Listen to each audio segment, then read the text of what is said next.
문틈으로 본 세빈이의 얼굴에는 시퍼런 멍자국과 찢어진 입술이 있었습니다. 세빈아, 누가 이렇게 했어? 옥자의 목소리가 떨렸습니다. 할머니 그냥 넘어가줘요, 제발. 세빈이가 울먹이며 애원했습니다. 이야기 시작 전 구독과 좋아요는 공짜니까 한 번씩 꾹 눌러주세요. 30년 여경 생활의 모든 경험이 한순간에 무너져 내리는 듯 했습니다. 손녀를 지키지 못한 할머니의 마음에 절망과 분노가 동시에 치밀어 올랐습니다. 새벽 5시 서울 외곽신림동 아파트 단지의 경비실에 노란 형광등이 켜졌습니다. 한옥자는 의자에서 일어나 허리를 두드리며 작은 신음을 내뱉었습니다. 65세의 나이에도 밤새 경비 업무를 마치고 이제 집으로 돌아갈 시간이었죠. 옥자는 경비실 한쪽 구석에 놓인 작은 거울을 보며 머리를 매만졌습니다. 허리가 굽어 어깨가 둥글게 말린 모습이 거울에 비쳤습니다. 누가 봐도 그냥 평범한 노년 여성일 뿐이었습니다. 한때 강력반 여경으로 온갖 흉악범들과 맞서 싸웠던 그 한옥자의 모습은 어디에도 찾아볼 수 없었죠. 오늘도 무사히 지나갔구나. 옥자는 혼잣말을 하며 경비실 문을 잠갔습니다. 아파트 단지는 고요했고 가로등만이 희미하게 길을 비추고 있었습니다. 옥자는 천천히 걸어가며 편의점으로 향했습니다. 매일 같은 시간, 같은 길을 걸으며 할 일이 있었거든요. 편의점에 들어서자 야간 알바생이 졸린 눈으로 인사했습니다. 어서 오세요. 옥자는 냉장고로 가서 세일 스티커가 붙은 도시락을 골랐습니다. 1,000원짜리 도시락 2개. 하나는 손녀 세빈이를 위한 것이고 다른 하나는 자신을 위한 것이었습니다. 세빈이가 좋아하는 김치볶음밥이 있네. 옥자는 작은 미소를 지으며 도시락을 계산했습니다. 12,000원. 하루벌이에서 생각하면 적지 않은 돈이었지만 손녀의 아침 식사만큼은 거를 수 없었거든요. 집에 도착하니 벌써 6시가 넘었습니다. 옥자는 조용히 현관문을 열고 들어갔습니다. 세빈이가 깨지 않도록 조심스럽게 신발을 벗고 부엌으로 향했습니다. 전자레인지에 도시락을 데우고 물을 끓여 차를 우렸습니다. 세빈아, 일어날 시간이야. 옥자는 손녀의 방문을 살짝 두드렸습니다. 할머니? 잠에서 깬 세빈의 목소리가 들렸습니다. 아침 차려놨어. 학교 늦지 마. 세빈이가 방에서 나왔습니다. 고등학교 1학년인 세빈이는 또래보다 작은 키에 말랐고 늘 어두운 표정을 하고 있었습니다. 교복을 입은 세빈이를 보며 옥자는 가슴이 아팠습니다. 아들 부부가 세상을 떠난 뒤로 3년째 할머니와 손녀들만 남겨진 상황이었거든요. 오늘도 도시락이야? 세빈이가 상을 보며 말했습니다. 응, 김치볶음밥이야. 내가 좋아하는 거잖아. 세빈이는 별말 없이 숟가락을 들었습니다. 옥자는 맞은편에 앉아 세빈이가 밥을 먹는 모습을 지켜봤습니다. 예전 같으면 학교 이야기며 친구 이야기를 했을 텐데 요즘 세빈이는 너무 조용했습니다. 학교는 어때? 친구들이랑 잘 지내고? 할머니 괜찮아. 나 학교도 재미없고 친구도 없어. 세빈이의 답변은 담담했지만 그 말이 옥자의 가슴에 깊게 박혔습니다. 옥자는 더 이상 묻지 않았습니다. 세빈이가 말하고 싶어 하지 않는다는 걸 알았거든요. 하지만 뭔가 이상했습니다. 예전에 밝고 활발했던 세빈이가 아니었습니다. 언제부터인가 웃음도 잃어버렸고 집에 오면 방문을 잠그고 나오려 하지 않았습니다. 그래도 공부는 열심히 해야 돼. 할머니가 뭘 도와줄 수 있는 건 없고? 괜찮아요. 할머니도 일하시느라 힘드실 텐데. 세빈이는 도시락을 다 먹지도 못하고 책가방을 메고 일어났습니다. 학교 다녀올게요. 그래, 조심해서 다녀와.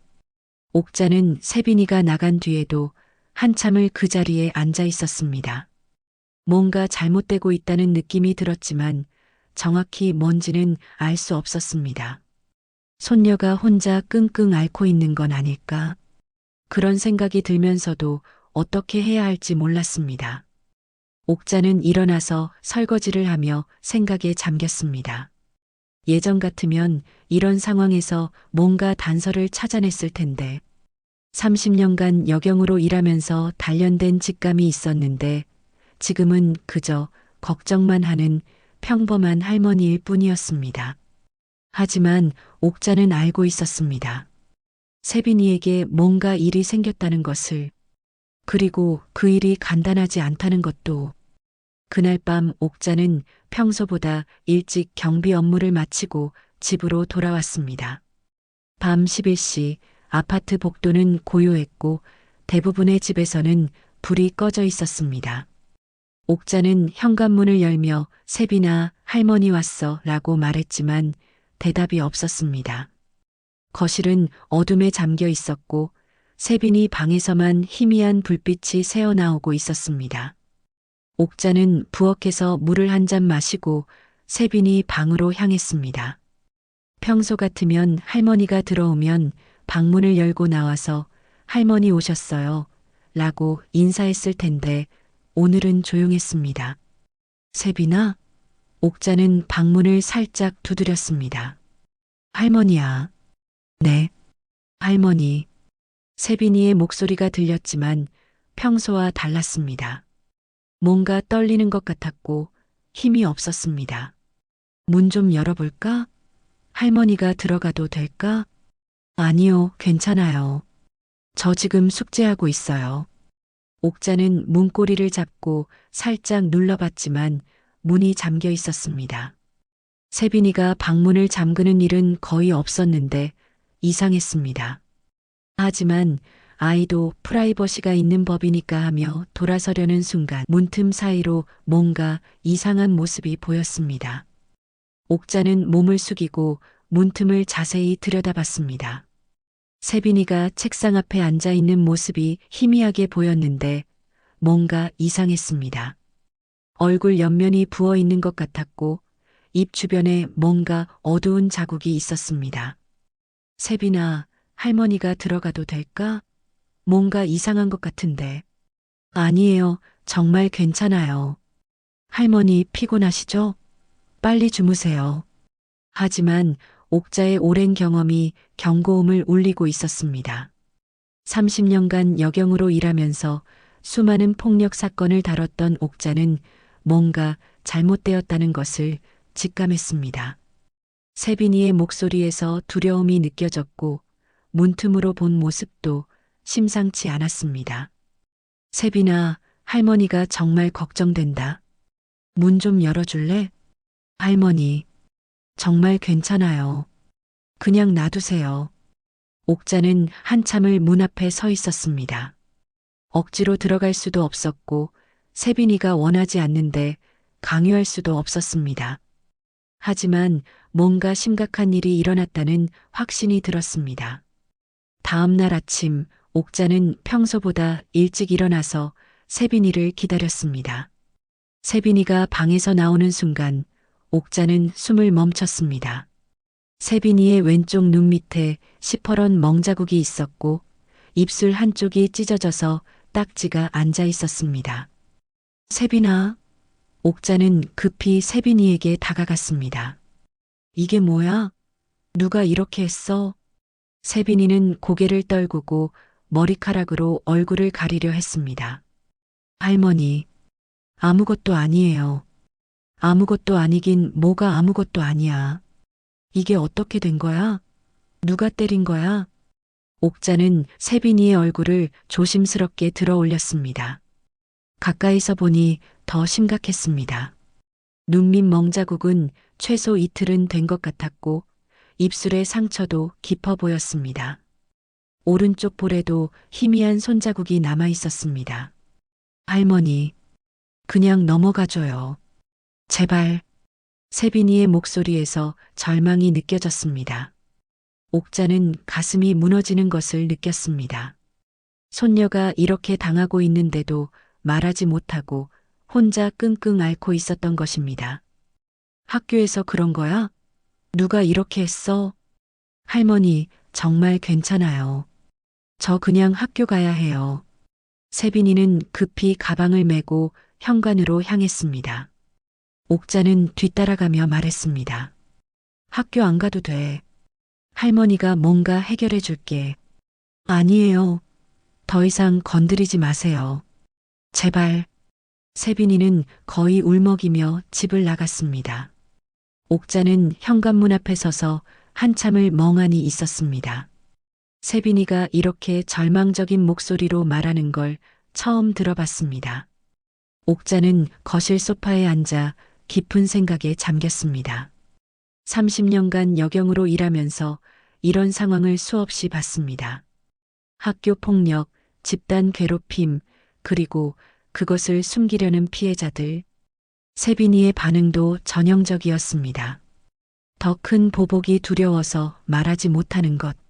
하지만 지금 옥자는 그저 걱정만 하는 평범한 할머니일 뿐이었습니다. 예전 같으면 당장 학교로 가서 상황을 파악하고 가해자들을 찾아내서 처벌했을 텐데 지금은 아무런 권한도 없고 아무도 자신을 경찰로 보지 않았습니다. 옥자는 일어나서 안방으로 갔습니다. 오랫동안 열어보지 않았던 서랍을 열고 깊숙한 곳에서 낡은 수첩 하나를 꺼냈습니다. 표지에 수사일지라고 적혀 있는 경찰 수첩이었습니다. 그 옆에는 두꺼운 파일도 함께 있었습니다. 30년 전이나 지금이나 세상은 똑같구나. 옥자는 수첩을 펼쳐보며 과거를 떠올렸습니다. 그때도 이런 사건들이 많았습니다. 권력자들의 자녀가 가해자인 경우 학교와 교육청에서 덮으려 들었습니다. 피해자는 침묵을 강요당했고 가해자는 아무런 처벌도 받지 않았습니다. 하지만 이번은 달랐습니다. 이번에는 자신의 손녀였습니다. 옥자는 수첩을 꽉 쥐고 다짐했습니다. 예전에 못 지켜낸 아이들을 위해서라도 이번에는 반드시 세빈이를 지켜내겠다고. 그날 밤 옥자는 경비실에서 오랜만에 수사 자료를 정리하기 시작했습니다. 비록 퇴직했지만 한번 경찰이었던 사람의 본능은 사라지지 않았습니다. 다음 날부터 옥자는 새로운 일과를 시작했습니다. 밤 근무를 마치고 집에 돌아온 뒤 세빈이가 학교에 가면 옥자도 따라 나섰습니다. 30년간 수사관으로 일하면서 터득한 미행 기술을 다시 꺼내든 것이었습니다. 세빈이가 다니는 성원고등학교는 집에서 걸어서 20분 거리에 있었습니다. 옥자는 세빈이보다 10분 먼저 나가서 학교 주변을 둘러봤습니다. 건물 배치도 파악하고 학생들의 동선도 살펴봤습니다. 그리고 가장 중요한 것은 감시 카메라의 위치였습니다. 예전이나 지금이나 사각지대는 있기 마련이지. 옥자는 학교 뒤편 담벼락 근처에서 좋은 관찰 지점을 찾았습니다. 큰 나무 그늘에 숨어서 학교 운동장과 후문을 한눈에 볼 수 있는 자리였습니다. 감시 카메라도 닿지 않는 완벽한 사각지대였죠. 첫째 날은 별다른 일이 없었습니다. 세빈이는 조용히 수업을 듣고 쉬는 시간에도 혼자 있었습니다. 점심시간에도 교실 한 구석에서 혼자 도시락을 먹는 모습이 보였습니다. 하지만 둘째 날 뭔가 이상한 상황이 벌어졌습니다. 점심시간이 끝날 무렵 세빈이가 화장실 쪽으로 향하는 것이 보였습니다. 그런데 곧이어 여학생 3명이 세빈이를 따라갔습니다. 옥자는 재빨리 자리를 옮겨 화장실 창문 근처로 이동했습니다. 야, 한세빈. 어제 숙제했어? 응, 했어. 그럼 내놓으라고. 우리도 베껴야 하잖아. 옥자는 귀를 기울였습니다. 세빈이와 대화하는 여학생들의 목소리에서 협박의 느낌이 들었습니다. 그 중에서도 특히 리더 격으로 보이는 학생의 목소리가 가장 거칠었습니다. 그런데 넌 왜 맨날 혼자 다녀? 친구 없어? 우리가 말 걸어주는 것도 고마운 줄 알아야지. 옥자는 조심스럽게 창문 틈으로 안을 들여다봤습니다. 세빈이가 3명의 여학생들에게 둘러싸여 있었습니다. 그중 한 명이 세빈이의 어깨를 거칠게 밀쳤고 세빈이는 벽에 부딪혔습니다. 아야. 아야가 아니라 대답을 해. 우리 말 들었어? 옥자는 주먹을 꽉 쥐었습니다. 당장 뛰어들어가고 싶었지만 참았습니다. 섣불리 개입하면 세빈이가 더 큰 보복을 당할 수 있었거든요. 대신 휴대폰을 꺼내서 상황을 녹화하기 시작했습니다. 오다연아, 그만해. 그중 한 명이 말했습니다. 진혜지 너는 빠져. 이건 우리 일이야. 류하늘이도 그렇게 생각하지?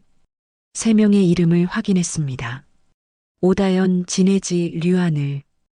옥자는 마음속으로 이름들을 되뇌었습니다.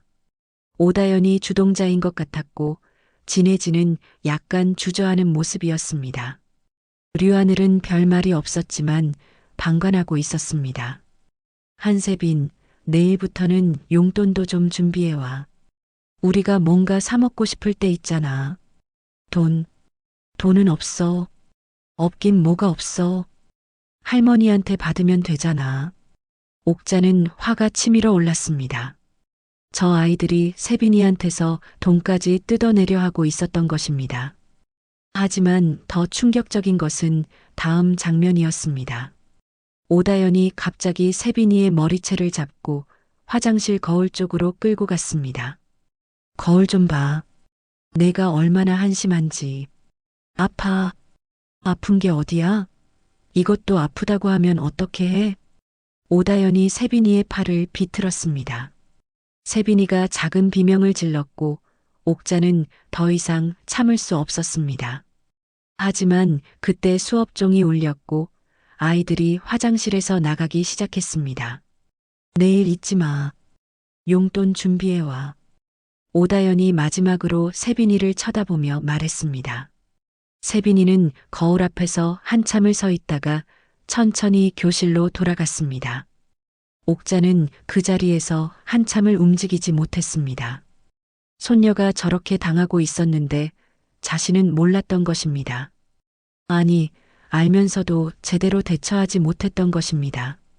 그날 저녁 옥자는 경비실에서 인터넷을 검색해 봤습니다. 오다연, 진혜지, 류하늘. 세 아이들에 대한 정보를 찾아봤습니다. 학교 홈페이지에서 학급 사진을 찾을 수 있었고 각 아이들의 얼굴을 확인했습니다. 그리고 더 중요한 정보를 발견했습니다. 학교 학부모의 명단에서 세 아이들의 부모 정보를 찾은 것입니다. 오다연의 아버지는 지역 건설업체 사장이었고 진혜지의 어머니는 교육청 장학사였습니다. 류하늘의 아버지는 지역 경찰서 생활안전과장이었습니다. 그래서 저렇게 당당하구나.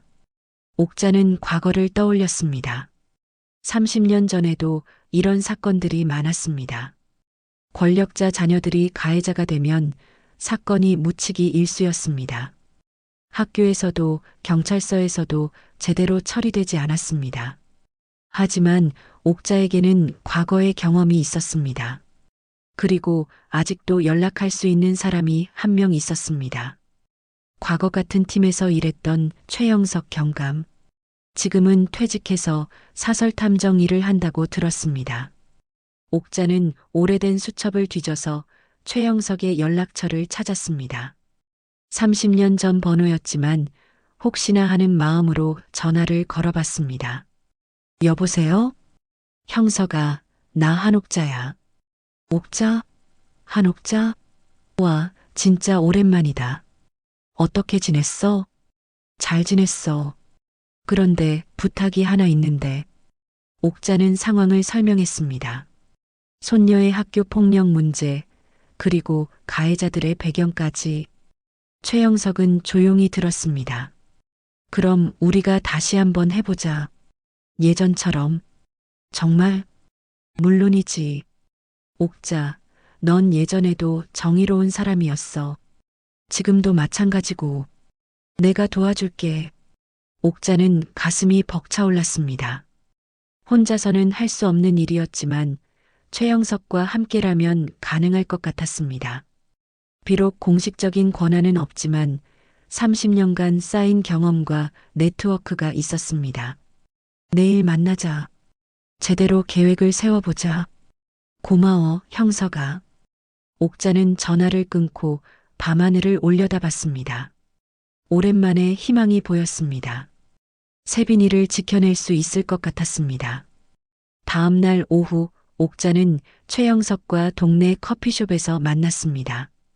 30년 만에 다시 만난 옛 동료는 머리가 하얗게 샜지만 여전히 날카로운 눈빛을 가지고 있었습니다. 옥자, 정말 오랜만이야. 그런데 상황이 심각하네. 최영석은 옥자가 준비한 자료들을 꼼꼼히 살펴봤습니다.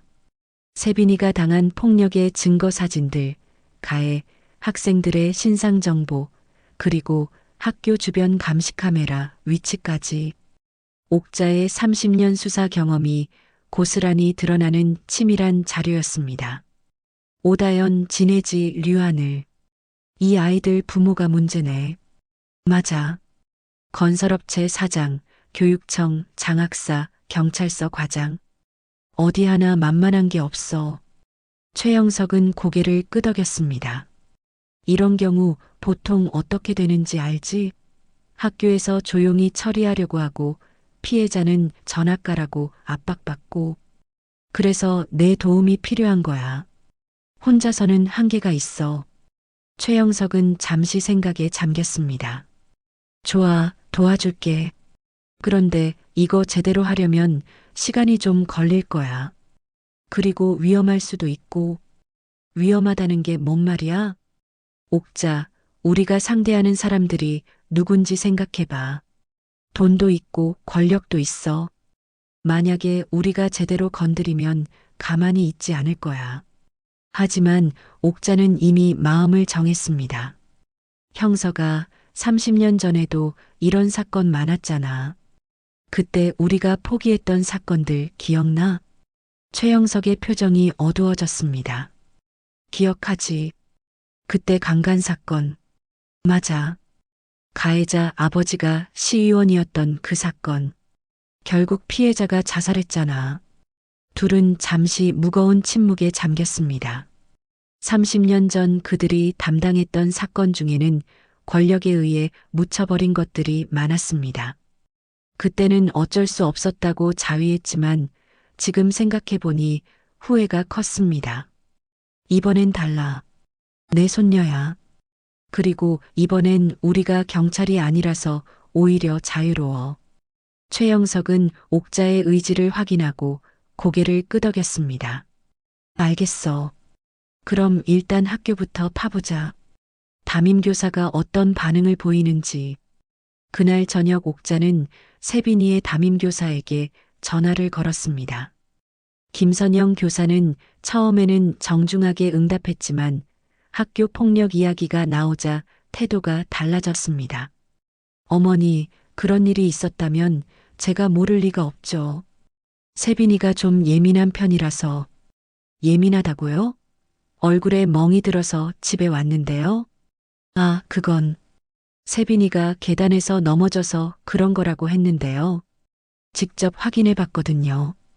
옥자는 김선영의 말에서 거짓말을 느꼈습니다. 30년간 수많은 거짓말쟁이들을 상대해 본 경험으로 알 수 있었습니다. 선생님, 혹시 다른 학생들한테서 뭔가 들은 이야기는 없나요? 글쎄요. 사실 세빈이가 좀 소극적이고 친구들과 잘 어울리지 못하는 편이에요. 그래서 오해가 생길 수도 있고, 김선영은 교묘하게 세빈이가 문제라는 식으로 말을 돌렸습니다. 마치 피해자에게도 잘못이 있다는 식이었습니다. 그럼 오다연, 진혜지, 류하늘 이 아이들은 어떤 아이들인가요? 김선영의 목소리가 순간 경직됐습니다. 어떻게 그 아이들 이름을 세빈이한테서 들었어요. 그 아이들이 세빈이를 괴롭힌다고. 아니에요. 그 아이들은 모범생이에요. 특히 오다연이는 학급 회장이고 성적도 우수하고 그런 일을 할 아이들이 아니에요. 그럼 누가 세빈이 얼굴을 때린 거죠? 그러니까 제가 말씀드렸잖아요. 계단에서 넘어져서. 김선영은 끝까지 사실을 인정하지 않았습니다. 오히려 세빈이가 거짓말을 하고 있다는 식으로 몰아갔습니다. 전화를 끊은 후 옥자는 최영석에게 연락했습니다. 형서가 담임교사도 한패야. 이미 입단속이 다 된 것 같아. 그럴 줄 알았어. 그럼 이제 교육청 쪽을 알아보자. 다음 날 최영석은 교육청에 아는 사람을 통해 정보를 수집했습니다. 그리고 놀라운 사실을 발견했습니다. 옥자, 큰일 났어. 진혜지 어머니가 교육청 장학사인데 학교 폭력 담당이야. 뭐라고? 그리고 더 심각한 건 30년 전에 우리가 담당했던 그 강간 사건 기억나지? 그때 피해자를 압박했던 교육청 간부가 있었잖아. 옥자는 기억이 났습니다. 당시 고등학생이었던 피해자를 자퇴시키려고 압박했던 교육청 간부. 결국 그 소녀는 견디지 못하고 극단적 선택을 했었습니다. 설마. 맞아. 그 사람이 지금 교육과장이야. 진혜지 어머니의 직속 상관이고. 옥자는 소름이 돋았습니다. 30년이 지났지만 똑같은 사람들이 똑같은 일을 하고 있었던 것입니다. 피해자를 보호하는 대신 가해자를 감싸고 사건을 은폐하려고 하는 것이었습니다. 이쯤에서 멈추는 게 좋지 않겠냐? 최영석이 조심스럽게 말했습니다. 상대가 너무 크고 위험해. 하지만 옥자는 더욱 단호해졌습니다. 아니야. 30년 전에는 못 막았지만 이번엔 달라. 그때 그 아이를 구하지 못한 죄책감이 평생 날 따라다녔어. 이번엔 내 손녀야. 절대 포기 못해. 옥자는 집에 돌아와서 오래된 자료들을 다시 꺼냈습니다. 30년 전 강간 사건 자료, 그리고 그때 은폐에 관련된 사람들의 명단. 놀랍게도 현재 교육과장의 이름이 그 명단에 있었습니다. 이번엔 너희들의 과거까지 다 파헤쳐 줄 테야. 옥자는 과거 사건 자료를 정리하고 현재 사건과의 연관성을 찾기 시작했습니다. 만약 과거 은폐 사실을 폭로한다면 현재 사건도 제대로 처리될 수 있을 것이었습니다. 하지만 그것은 매우 위험한 일이기도 했습니다. 권력자들의 과거 범죄를 폭로하는 것이니까요. 옥자는 각오를 다졌습니다. 이번에는 절대 물러서지 않겠다고. 일주일 후 옥자에게 예상치 못한 전화가 걸려왔습니다. 최영석이었는데 목소리가 이상했습니다. 옥자, 미안해. 왜? 무슨 일이야? 나 더 이상 도와줄 수 없을 것 같아. 옥자는 순간 이해할 수 없었습니다. 갑자기 왜 그래? 우리 계획대로 하면 되잖아. 옥자, 들어봐. 어제 나한테 사람들이 왔어. 정장 입은 사람들이. 최영석의 목소리에서 두려움이 느껴졌습니다. 뭔 소리야? 누가 왔다는 거야? 잘 모르겠어. 신분을 정확히 밝히지는 않았는데. 아무튼 우리가 조사하고 있는 일에 대해서 알고 있더라고. 그리고 그만두라고 하더라. 옥자는 가슴이 답답해졌습니다. 협박받은 거야? 협박이라기보다는 제안이었어. 좋은 조건으로. 좋은 조건? 최영석은 한참을 말하지 못했습니다. 사설탐정 사무소 운영하는데 자금이 부족했거든. 그런데 투자를 해준다고 하더라고. 조건 없이. 옥자는 최영석이 무슨 말을 하려는지 알 수 있었습니다. 형서가 설마. 미안해, 옥자. 나도 생활이 있어. 그리고 솔직히 말하면 우리가 이길 수 있을 것 같지도 않고. 형서가. 하지만 전화는 이미 끊어져 있었습니다. 옥자는 휴대폰을 바라보며 허탈함을 느꼈습니다. 30년 전에도 이런 일이 있었습니다. 권력과 돈 앞에서 사람들이 하나둘씩 돌아서는 것을. 그날 밤 옥자는 경비실에서 혼자 앉아 있었습니다. 최영석 없이는 혼자서 할 수 있는 일이 많지 않았습니다. 그리고 더 걱정되는 것은 세빈이의 상황이었습니다. 며칠 전부터 세빈이의 상태가 더욱 나빠졌습니다. 학교에서 돌아와도 방에서 나오지 않았고 밥도 제대로 먹지 않았습니다. 얼굴에 멍자국이 나아지기도 전에 새로운 상처가 생겼습니다. 다음 날 오후 옥자에게 학교에서 전화가 왔습니다. 세빈이의 담임 김선영 교사였습니다. 할머니, 급하게 학교로 오실 수 있으세요? 무슨 일인데요? 세빈이가 좀 심각한 일에 연루됐어요. 옥자는 급히 학교로 향했습니다. 교무실에 도착하니 김선영 교사와 함께 교감 선생님도 있었습니다. 그리고 놀랍게도 진혜지의 어머니도 와 있었습니다. 어머니, 앉으세요. 교감이 말했습니다. 오늘 심각한 사건이 있었어요. 무슨 사건인데요? 김선영 교사가 입을 열었습니다. 세빈이가 여자 탈의실에 불법 촬영 장비를 설치한 것으로 의심됩니다. 옥자는 귀를 의심했습니다. 뭐라고요? 오늘 오후에 진혜지가 발견했어요.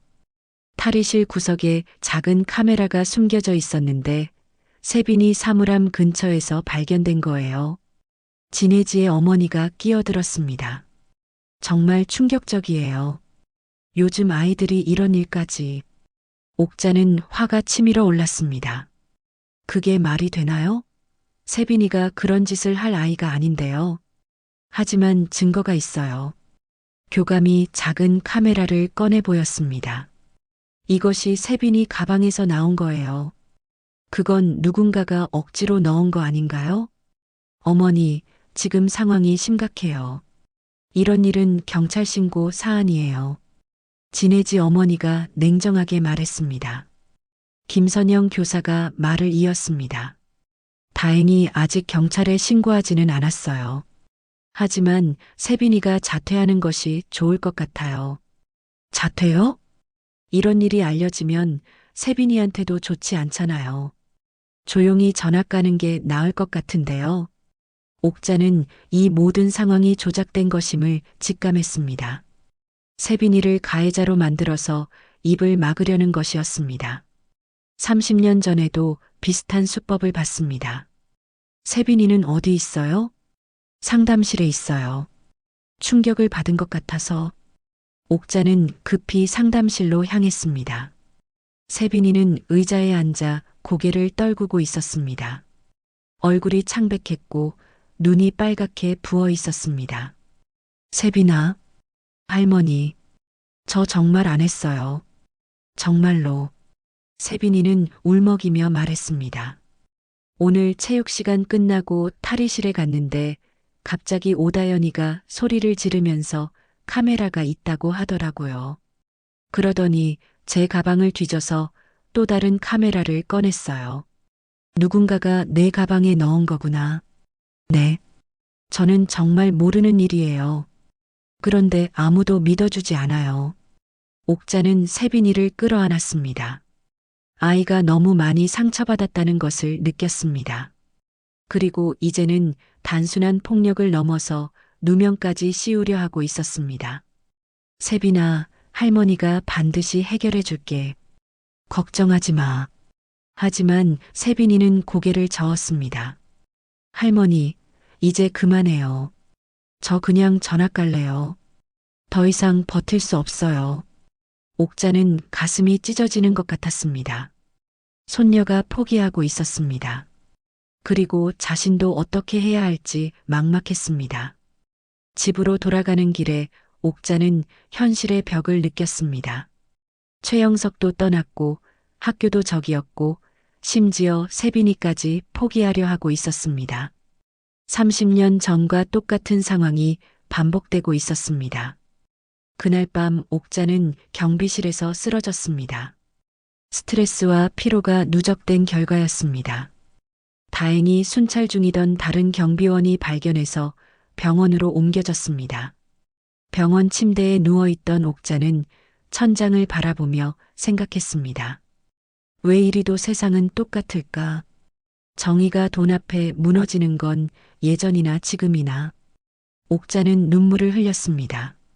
30년 전에 구하지 못했던 그 소녀의 얼굴이 떠올랐고 지금 자신의 손녀도 똑같은 길을 걸어가고 있는 것 같았습니다. 그때 병실 문이 열리고 간호사가 들어왔습니다. 할머니, 전화 왔어요. 전화요? 네, 급하다고 하시는데요. 옥자는 간호사가 건네준 휴대폰을 받았습니다. 모르는 번호였지만 받아봤습니다. 여보세요? 옥자 언니, 나 아직 살아있어. 도와줄게. 그 목소리를 듣는 순간 옥자는 소름이 돋았습니다. 30년 전 그 사건의 피해자, 자살했다고 알려진 그 소녀의 목소리였습니다. 너, 설마, 언니 예전에 우리가 구한 그 아이가 지금 검사야. 내가 도와줄게. 이번에는 반드시. 다음 날 아침 옥자는 병원에서 퇴원하자마자 전화 속 그 목소리의 주인을 만나러 갔습니다. 약속 장소는 시내 한 조용한 카페였습니다. 30년 만에 다시 만나는 사람, 죽었다고 알려진 그 소녀는 이제 40대 중반의 당당한 여성이 되어 있었습니다. 언니, 그녀가 일어서며 인사했습니다. 정말 오랜만이에요. 수진아, 정말 너구나. 옥자는 눈물이 핑 돌았습니다. 어떻게 죽었다고 들었는데 그때 정말 죽으려고 했어요. 하지만 언니가 마지막까지 저를 지켜주려고 했던 걸 기억하고 있었거든요. 그래서 다시 살아보자고 생각했어요. 수지는 차분하게 자신의 이야기를 들려줬습니다. 그때 사건 이후 가명으로 살면서 공부를 계속했고 법학을 전공해서 검사가 되었다는 것이었습니다. 현재는 부산지검에서 여성아동범죄 전담 검사로 일하고 있었습니다. 언니 소식을 계속 찾고 있었어요. 그런데 며칠 전에 교육청 쪽에서 이상한 움직임이 있다는 제보가 들어왔어요. 30년 전 그 사건과 관련된 사람들이 또다시 은폐 작업을 하고 있다는. 그래서 내가 관련되어 있다는 걸 알았구나. 네. 언니가 손녀분 때문에 조사하고 있다는 것도 알았어요. 그리고 최영석 씨가 매수당했다는 것도. 옥자는 놀랐습니다. 어떻게 그런 걸 다 알아? 제가 지난 10년간 그 사람들을 계속 추적하고 있었거든요. 30년 전 사건의 진실을 밝히기 위해서요. 그런데 이번에 또 같은 일이 벌어지고 있다니. 수지는 가방에서 두꺼운 파일을 꺼냈습니다. 이것들을 보세요. 30년 전부터 지금까지 그들이 은폐한 사건들의 기록이에요. 옥자는 파일을 펼쳐봤습니다. 놀랍게도 현재 교육과장이 관련된 사건들이 수십 건이나 되었습니다. 성폭력, 학교폭력, 성적 조작까지 모든 사건이 조용히 묻혀버렸고 피해자들은 침묵을 강요당했습니다. 이 사람들은 30년간 계속 이런 짓을 해왔어요. 그리고 지금도 하고 있고요. 그럼 왜 지금까지 놔뒀어? 증거가 부족했어요. 그리고 혼자서는 한계가 있었고요. 하지만 이번에는 달라요. 언니가 수집한 현재 진행 중인 사건 자료와 제가 가진 과거 자료를 합치면 충분해요. 수지는 옥자가 준비한 세빈이 사건 자료들을 꼼꼼히 살펴봤습니다. 학교 내 폭력, 증거 조작, 피해자 누명 씌우기. 30년 전과 똑같은 수법이네요. 그럼 어떻게 해야 할까? 일단 모든 증거를 정리해서 검찰에 고발장을 접수해야 해요. 하지만 지역 검찰청은 안 돼요. 그들과 연결되어 있을 가능성이 높거든요. 수지는 계획을 설명했습니다. 부산지검에서 수사를 시작하고 언론에도 동시에 공개해서 은폐할 수 없도록 만드는 것이었습니다. 하지만 위험할 거예요. 그 사람들이 가만히 있지 않을 텐데. 괜찮아요. 이번에는 제가 공식적인 권한을 가지고 있어요. 그리고 언니가 수집한 증거들이 결정적이에요. 옥자는 희망을 느꼈습니다. 30년 만에 정의를 실현할 기회가 온 것 같았습니다. 그날 밤 옥자는 집에서 모든 자료를 정리했습니다. 세빈이가 당한 폭력의 증거들, 가해, 학생들의 신상 정보, 학교와 교육청의 은폐 시도들까지 30년간의 경험이 고스란히 녹아든 완벽한 수사 자료였습니다. 다음 날 새벽 수진이 다시 연락했습니다.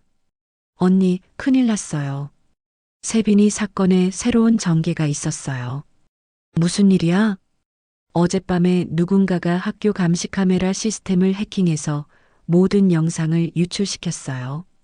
그런데 그 영상들 중에 수진의 목소리에 흥분이 섞여 있었습니다. 오다연, 진혜지, 류하늘이 세빈이를 집단 폭행하는 장면이 고스란히 담겨 있어요. 그리고 탈의실에 카메라를 설치하는 장면도요.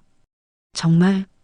네, 오다연이 직접 카메라를 설치하고 나중에 세빈이 가방에 또 다른 카메라를 넣는 장면까지 다 찍혀 있어요. 옥자는 가슴이 두근거렸습니다. 그럼 세빈이 누명이 벗겨지는 거네. 그런데 더 중요한 건 그 영상들이 이미 인터넷에 퍼지기 시작했어요. 소셜 미디어에서 화제가 되고 있고 언론에서도 관심을 보이고 있어요. 수지는 계속해서 설명했습니다. 영상 속에서 아이들이 하는 말들도 충격적이에요. 우리 부모님들이 다 처리해 줄 거야. 경찰도 우리 편이야. 이런 식으로 권력을 믿고 하는 소리들이. 누가 해킹을 한 거야? 모르겠어요. 하지만 전문적인 솜씨였어요. 그리고 타이밍도 절묘하고요. 마치 우리가 움직이는 걸 알고 도움을 준 것 같아요. 옥자는 누군가가 뒤에서 도와주고 있다는 느낌을 받았습니다. 하지만 중요한 것은 이제 결정적인 증거가 나왔다는 것이었습니다. 언니, 이제 본격적으로 시작할 수 있어요. 검찰 수사도 시작하고 언론 공개도 할 거예요.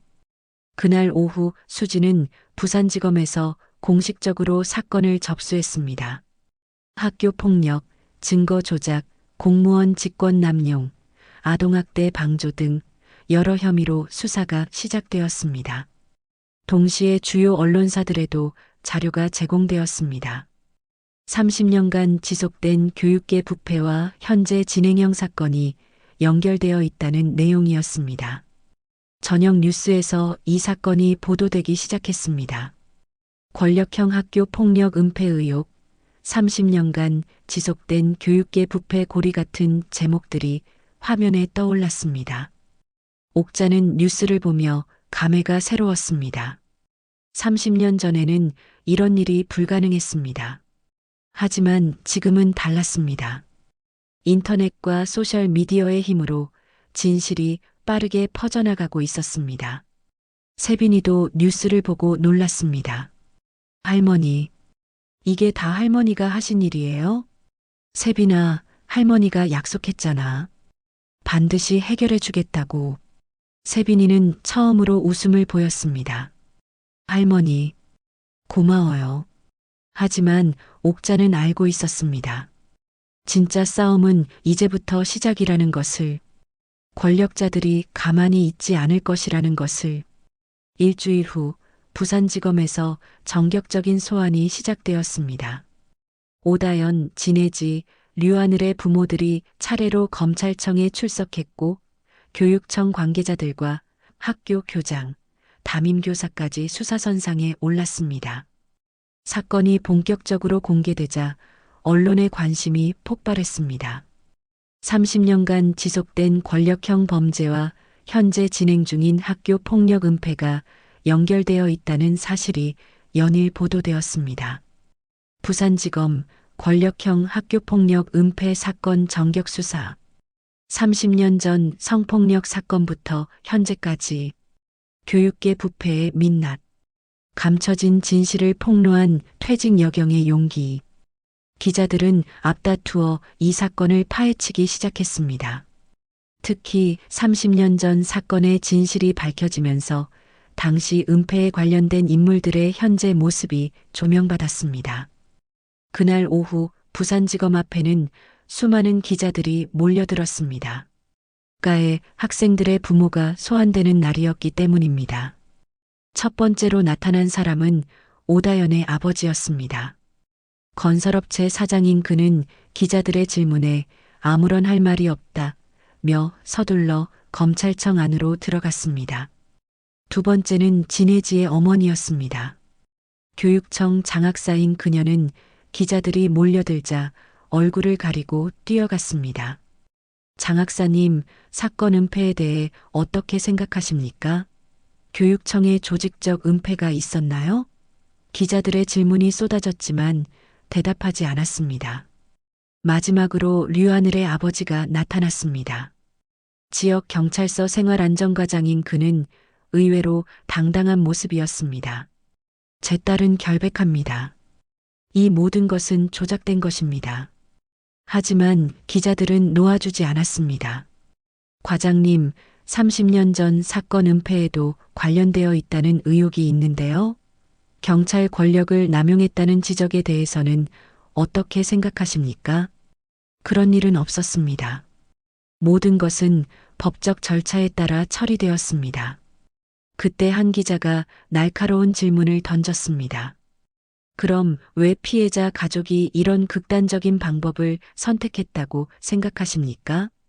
류하늘 아버지는 잠시 말문이 막혔습니다.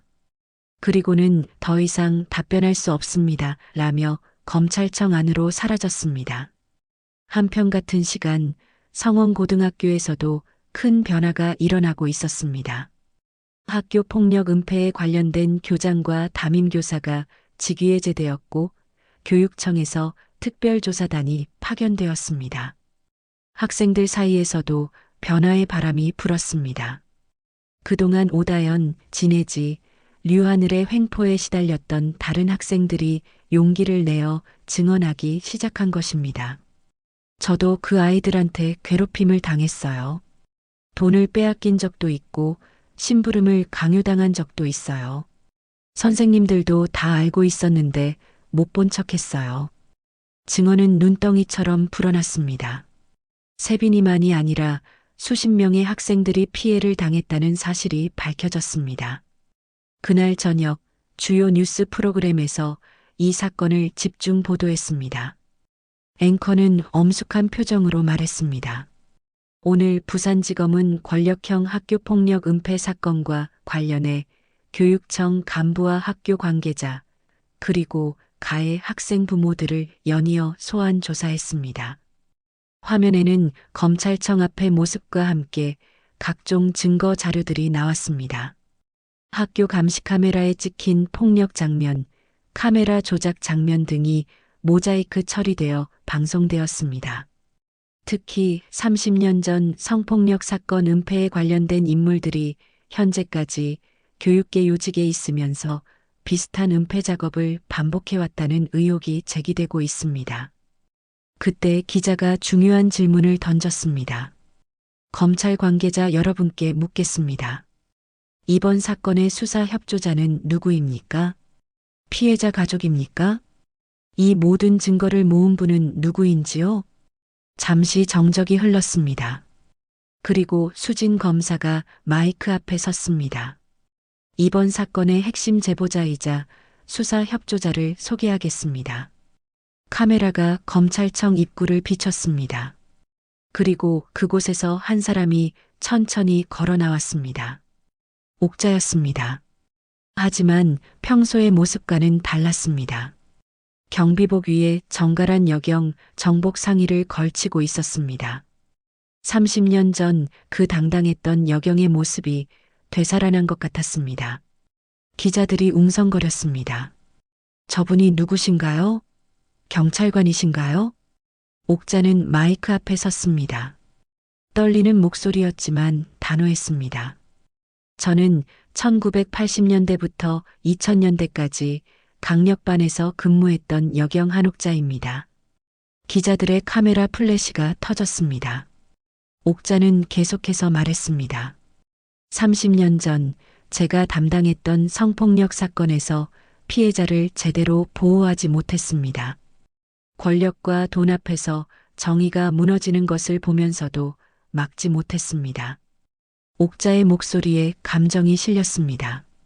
그때 못 지킨 아이들이 평생 제 그림자였습니다. 밤마다 그 아이들의 얼굴이 떠올랐고 제가 더 용기를 냈다면 하는 후회가 컸습니다. 하지만 이번에는 달랐습니다. 제 손녀가 똑같은 일을 당하고 있었고 똑같은 사람들이 똑같은 방식으로 은폐하려 했습니다. 옥자는 카메라를 똑바로 바라봤습니다. 이번에는 내 손녀부터 지켰습니다. 그리고 30년 전 못 지킨 그 아이들을 위해서라도 이번에는 끝까지 싸웠습니다. 기자들은 숙연해졌습니다. 한 기자가 질문했습니다. 어떤 마음으로 이 일을 시작하셨나요? 정의는 때때로 늦게 도착하지만 한번 도착하면 세상을 바꾼다고 믿습니다.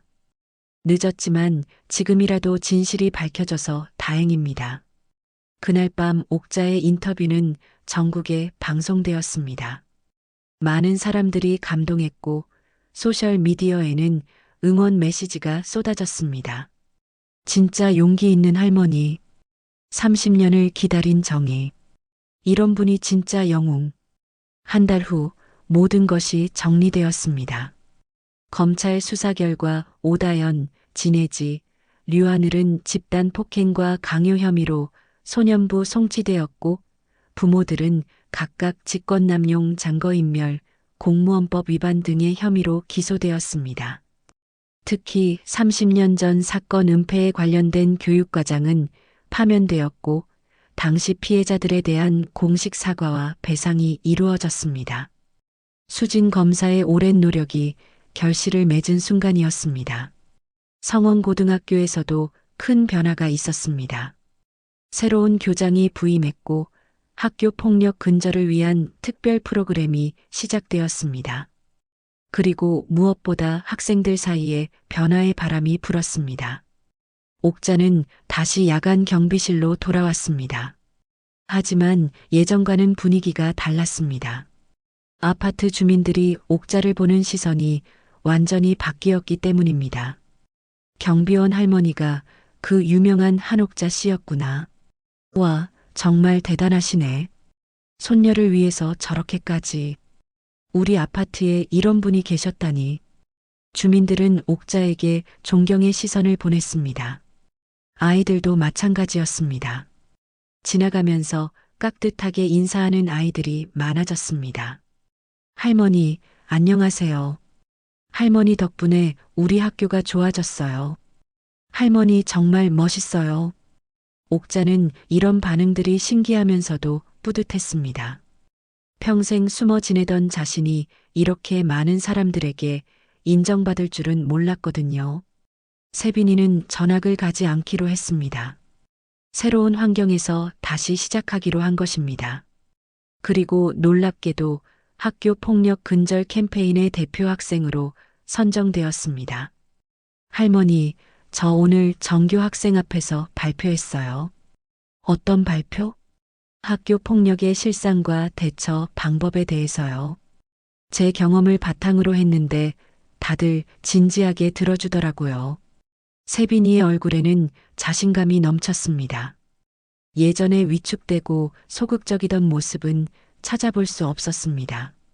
오히려 다른 아이들을 도와주는 리더의 모습을 보이고 있었습니다. 친구들도 많이 생겼어요. 저처럼 괴롭힘을 당했던 아이들이 용기를 내서 말을 걸어오기 시작했거든요. 그래, 다행이구나. 네, 그리고 선생님들도 완전히 바뀌었어요. 이제는 학생들 얘기를 진짜로 들어주세요. 옥자는 세빈이의 변화를 보며 뿌듯함을 느꼈습니다. 손녀가 다시 밝아진 것만으로도 모든 것이 보상받는 기분이었습니다. 어느 날 저녁, 옥자는 경비실에서 오래된 경찰 수첩을 꺼냈습니다. 30년간 간직해온 그 수첩의 마지막 페이지에 뭔가를 적고 싶었습니다. 2025년 6월 정의는 때때로 늦게 도착하지만 한 번 도착하면 세상을 바꾼다. 옥자는 펜을 잠시 멈췄습니다. 그리고 계속해서 적었습니다. 30년 전 못 지킨 아이들에게 미안했지만 이번에는 해냈다. 세빈이를 지켰고 진실을 밝혔고 세상을 조금이나마 바꿨다. 이제 후회 없이 살 수 있을 것 같다. 그때 경비실 문이 열리고 세빈이가 들어왔습니다. 손에는 도시락 2개를 들고 있었습니다. 할머니, 오늘은 제가 준비했어요. 어머, 세빈이가? 네, 요리 동아리에 들어갔거든요. 오늘 처음 만든 김치볶음밥이에요. 옥자는 세빈이가 만든 도시락을 받으며 웃었습니다. 예전에는 할머니가 편의점 도시락을 사다 주었는데 이제는 손녀가 직접 만든 도시락을 가져다 주다니. 맛있겠다. 우리 세빈이가 만든 거니까. 둘은 경비실에서 함께 저녁을 먹었습니다. 옥자는 세빈이가 만든 김치볶음밥을 먹으며 행복함을 느꼈습니다. 이런 평범한 일상이 얼마나 소중한지 새삼 깨달았습니다. 할머니, 제가 커서 경찰이 되면 할머니처럼 정의로운 일을 할 거예요. 그래. 그럼 할머니가 못다한 일들을 세빈이가 마저 해주는 거네. 네. 그리고 할머니가 지켜주신 것처럼 저도 다른 사람들을 지켜줄 거예요. 옥자는 세빈이의 말을 들으며 가슴이 벅찼습니다. 자신의 의지와 정신이 손녀에게 이어지고 있다는 느낌이었습니다. 며칠 후 지역신문에서 옥자와 세빈이를 인터뷰한 기사가 실렸습니다. 용기 있는 할머니와 당당해진 손녀라는 제목의 기사였습니다. 기사에는 옥자의 30년 경찰 생활과 이번 사건 해결 과정, 그리고 세빈이의 변화 모습이 자세히 소개되었습니다.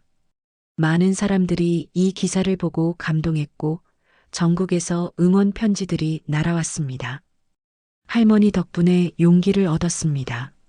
저희 아이도 학교 폭력 때문에 힘들어했는데 이제 희망이 보여요. 정의는 포기하지 않는 사람에게 온다는 걸 배웠습니다. 옥자는 이런 편지들을 읽으며 자신이 한 일의 의미를 새삼 느꼈습니다. 단순히 손녀를 지킨 것이 아니라 많은 사람들에게 희망을 준 것이었습니다. 어느 조용한 저녁, 옥자는 경비실에서 마지막으로 일기를 적었습니다. 오늘로 30년간의 숙제를 마쳤다. 못 지킨 아이들에 대한 죄책감도 정의에 대한 갈증도 이제 조금 해소된 것 같다.